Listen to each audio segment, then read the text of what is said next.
सबसे पहले तो स्वागत है आपका निशाना पर आप लोगों का। और पहले ये बताइए कि आप के कितने साथियों को कुरुक्षेत्र यूनिवर्सिटी से निष्कासित किया गया है? सबसे पहले तो आपका बहुत बहुत धन्यवाद। यूनिवर्सिटी के अंदर 19 विद्यार्थियों को रस्टिकेट किया गया है, जिनमें से कुछ एक विद्यार्थी ऐसे हैं जिनको एक सेशन के लिए रस्टिकेट किया गया है। बाकी कुछ लगभग 13 विद्यार्थी ऐसे हैं जिनको मतलब बाउम्र उनको वहाँ पे ताउम्र उनको एंट्री नहीं मिलेगी, उनको बैन कर दिया गया, रस्टिकेट कर दिया गया यूनिवर्सिटी से। निष्कासित करने का कारण क्या बताया है? उन्होंने अभी तक के लिए कोई कारण नहीं बताया है, सिर्फ यही है कि हम लोगों ने प्रोटेस्ट किया था यूनिवर्सिटी के मांग मुद्दों को लेकर के, उसका ही वो एक पार्ट है, उसी के साथ ही वो जोड़ रखा है उन्होंने। पहले उन्होंने इसके लिए कोई रीज़न नहीं दिया, क्योंकि पहले मीटिंग हुई थी वो एक अच्छे माहौल में मीटिंग हुई थी, ऐसा नहीं लग रहा था कि प्रशासन का ऐसा कोई रवैया रहेगा। लेकिन उसके बाद भी उन्होंने ये कदम उठाया है, और लगभग 20 दिन बाद, क्योंकि जो मीटिंग है वो 5 तारीख को हो चुकी थी, लेकिन उसके बाद इतने दिनों बाद, लगभग 20 दिनों बाद, 18-20 दिनों के बाद ये जो डिसीज़न लिया है यूनिवर्सिटी ने, उसके लिए कोई रीज़न भी नहीं दिया है, बस सिर्फ नाम दे करके नोटिस दे दिया है कि आप लोगों को रस्टिकेट कर दिया गया है। नहीं, अखबार में तो ये आया था कि आपने वाइस प्रिंसिपल से हाथापाई की आप लोगों ने।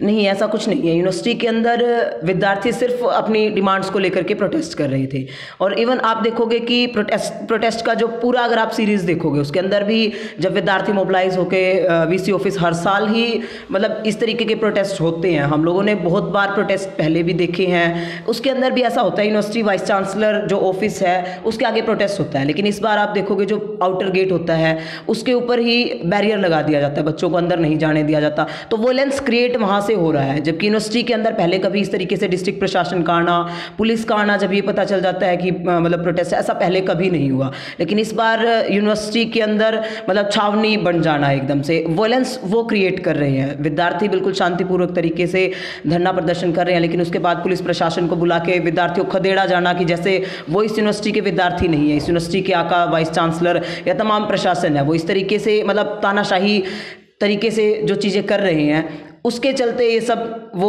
उनकी मनगढ़ंत बातें हैं। विद्यार्थियों ने ऐसा कुछ नहीं किया है। इवन इसके उलट जो यूनिवर्सिटी प्रशासन है उनका जो कड़ा रवैया है, उसको देखते हुए ये सारे के सारे जो प्रोपेगेंडे हैं वो बनाए जा रहे हैं। आप बताएंगे कि मांग और मुद्दे क्या हैं, कुछ एक दो सिर्फ जानकारी के लिए? जो इस को लेकर जो प्रदर्शन किया गया था यूनिवर्सिटी के अंदर, इसके अंदर जो स्टूडेंट्स के बेसिक मुद्दे हैं उनको लेकर ये प्रदर्शन था, जिसके अंदर ई रिक्शा की डिमांड थे, जिसके अंदर वाईफाई जो मतलब यूनिवर्सिटीज़ के हॉस्टल्स के अंदर है, यूनिवर्सिटी कैंपस के अंदर वो चल नहीं रहे थे, उनको प्रॉपर ढंग से चलाया जाए। इस बात को लेकर रीअपेयर की फीसें लगातार जो बढ़ रही है, रिवैल्यूएशन की फीसें जो लगातार बढ़ रही है, और जिनका रिजल्ट टाइम पे नहीं आता, इन तमाम डिमांड्स को लेकर हम लोग ये प्रोटेस्ट करने जा रहे थे, और ये स्टूडेंट्स की बेसिक डिमांड थी। अभी आप लोगों को निष्कासित कर दिया है, तो आप लोगों का अगला कदम क्या होगा इसको लेकर? अभी जब इतने सारे स्टूडेंट्स को ये स्टेप उठाया गया है, जिसके अंदर 19 विद्यार्थियों को, मतलब इतने सालों में ये कभी नहीं हुआ था हरियाणा के अंदर, इतने सालों में 19 विद्यार्थियों को किसी यूनिवर्सिटी से रेस्टिकेट किया जाता है, बैन किया जाता है।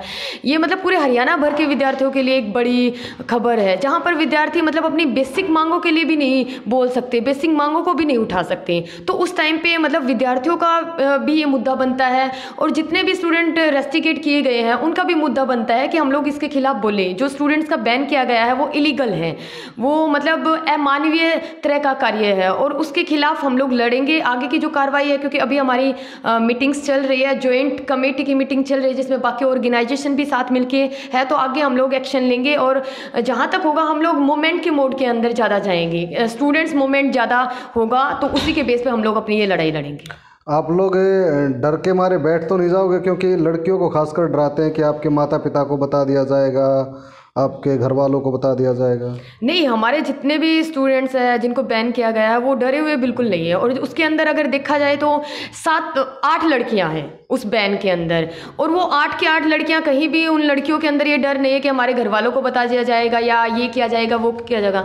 ऐसा मतलब इस तरह का कोई भय या डर हम लोगों के अंदर नहीं है। ये जो यूनिवर्सिटी प्रशासन ने किया ये गलत किया है, और ये मतलब जो स्टूडेंट्स के राइट है उसके खिलाफ है, और हम लोग ये लड़ाई लड़ेंगे, और अपने घर वालों को भी इसके अंदर शामिल करते हुए हम लोग ये लड़ाई लड़ेंगे अगर हम लोगों को आवश्यकता पड़ी तो। और स्टूडेंट ऑर्गेनाइजेशन भी आपके साथ है?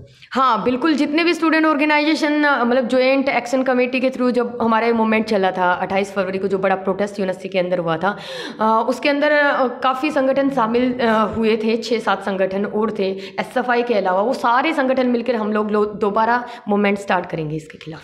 अगर आप लोगों का जो निष्कासन है वो वापस नहीं लिया गया तो फिर क्या करेंगे? अगर हम लोगों का मतलब जो निष्कासन है वो वापस नहीं लिया गया है, ऐसा तो है नहीं कि हम लोगों ने कुछ गलत किया है। अगर गलत किया है तो वो प्रूफ करके दिखाए, और हम लोग प्रूफ करके दिखाएंगे कि हम लोग सही थे, और स्टूडेंट्स जो अपने राइट्स के लिए वहाँ गए थे, हम लोगों ने किसी प्रकार का कोई ऐसा काम नहीं किया कि जिससे हम लोगों को रेस्टिगेट किया जाए, और इसके खिलाफ हम लोग लड़ेंगे। चाहे हम लोगों को भूख हड़ताल के ऊपर बैठना पड़े, चाहे अपने पेरेंट्स को दिन रात वहाँ पर लगाना पड़े, हम लोग साथ बैठ के इस मूवमेंट को लड़ेंगे और लास्ट तक लड़ेंगे जब तक इन्वेस्टिगेशन वापस नहीं होता तब तक। चलिए, शुक्रिया निशाना का। आप लोगों के लिए मतलब एक तरह से बेस्ट विशेज़ हैं, आप अपनी लड़ाई में जीते। धन्यवाद। थैंक यू, शुक्रिया।